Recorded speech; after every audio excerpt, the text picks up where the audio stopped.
Finding your way around Bricktown. We all know Bricktown. We all know the canal, right? Well, maybe we do, maybe we don't. Here to learn some more today to educate us a little bit more. Mallory O'Neill with the Downtown OKC. She heads up the Bricktown division there. Great to see you again. Great to see you. Happy to be here. Well, last time I saw you was New Year's Eve, and you were nice enough to join us on set to preview some of that night's activities. So yes. Thank you again for that. Of course, we recovered from New Year's Eve, and now we're back at it talking about more Bricktown great things. And at the end of last year, you guys requested a survey, that may not be the best word, but a survey of walkability, accessibility, wayfinding in Bricktown with the OU Institute for Quality Communities, right? Yeah, we did. Over the past 2 years where we took over management, Downtown Oklahoma City Incorporated took over management of Bricktown, one of our main focus has been looking at the canal. It's 16 years old, going on 17 years old, so that was an area that we thought needed addressed and some stuff that we wanted to make some improvements.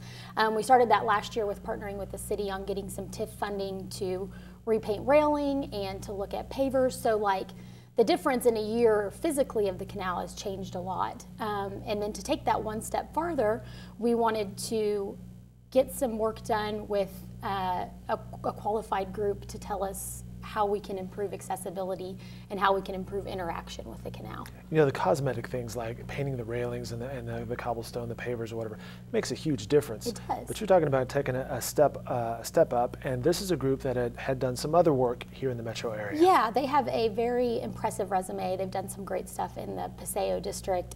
They worked heavily on the Classen Boulevard and some changes that they're making there with traffic and walkability. So we just felt like it was the perfect group to come in and kind of help us get the ball rolling and start these big ideas for Bricktown. So how did it happen? It was over a couple days at the end of last year, right? Yeah, it was. It happened at the end of November. It was a 3-day period, and we really called it the Bricktown Accessibility Review.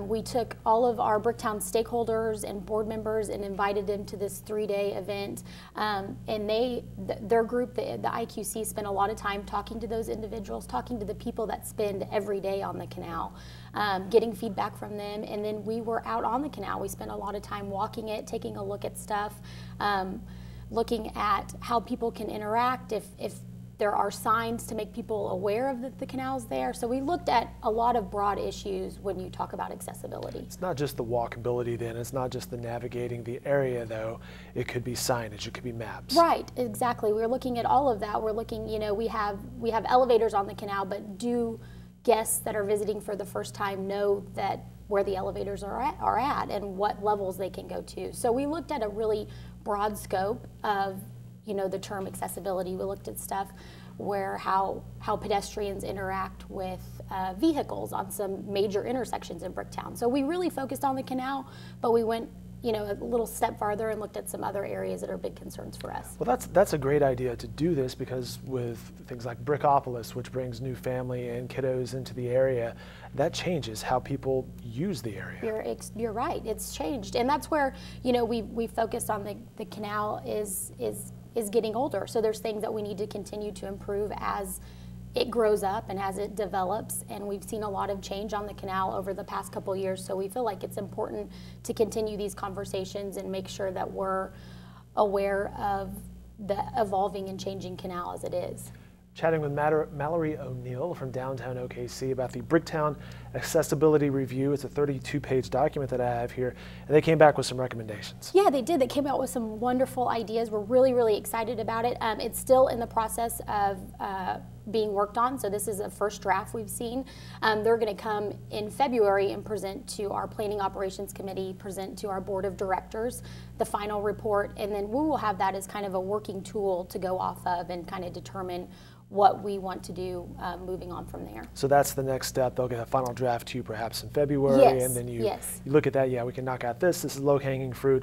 This is a bigger project. We're going to need some collaboration. Exactly. It does cover everything. There's some stuff on there that hopefully we'll be able to, is just as an association, we'll be able to knock off right away. But then there are some really big projects that are going to take a lot of collaboration with important groups throughout the city, mostly with the city, that we know will be long-term ideas and long-term plans. But it is just important to have this conversation and get it started. You mentioned the stakeholders. My final question to Yeah. you: What was one of the main things that they came back and said, Mallory, I wish we had maybe is signage, or I wish we had something different? Yeah, I mean, there are several things. The greatest thing about Bricktown stakeholders is they love where they're at.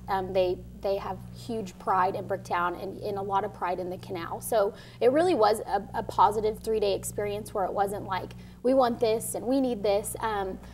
But there was, you know, a lot of reoccurring topics that come up, and it's making sure that people know where the canal is an important thing, and making sure that their experience is as positive as it can be. And I think those are kind of the two takeaways that we have from stakeholders is they just don't want to have any guests that are experiencing Bricktown for the first time have anything negative to say about the time that they spend there, just because we think so highly of it. So those are kind of a couple things that seem to be reoccurring topics. Gotcha. A couple more things to talk about during this segment. Coming up, the Taste of OKC, always a positive, popular event. It'll be February 6th over at the Chevy Bricktown Event Center. Yeah, we're excited for that. So they've called the Chevy Bricktown Event Center home. It's a wonderful event for a good cause that we're looking forward to. And of course, one of the big announcements this past week over at Criterion, the first musician, first artist has been named. Yeah, they named Ben Rector coming March 26th. So we're really excited about that, just because it's right around the corner, and so excited for that venue to open. Sure will be cool. All right, there you have it. Recap of the Bricktown Accessibility Review. We'll see some more things coming on that. Mallory, thanks again for stopping in. Of course, thanks for having me. Much appreciated, and best of luck moving forward with this. We appreciate it. Thank you.